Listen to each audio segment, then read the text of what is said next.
Hello, my name is Anjali Nori, and this is my Debunking the Myth. Remember those scenes from action movies where the villain straps the main character to a chair and electrocutes them, ultimately trying to kill them with this cap on their head, wires going out of it? This is portrayed as the medical process of electroconvulsive therapy, ECT, or shock therapy.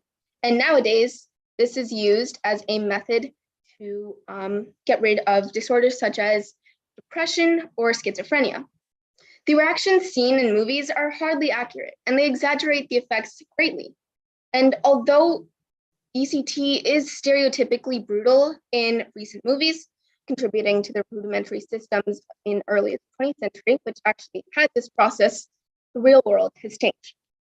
The Mayo Clinic in 2018 actually addressed these origins by describing that much of the stigma attached to ECT is based on early treatments in which high doses of electricity were administered without anesthesia. It now uses electric currents given in a controlled setting to achieve the most benefit.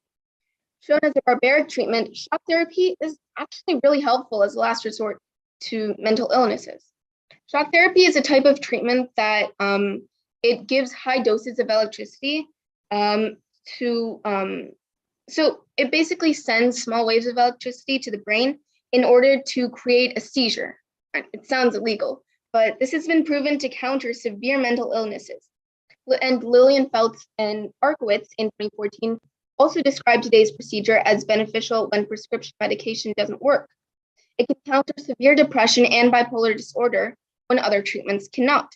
The key point that needs to be addressed is that this is only used as a last case scenario when medicine is unable to counter these diseases, because although it's not painful, it can cause a partial loss of memory and physical as well as mental discomfort.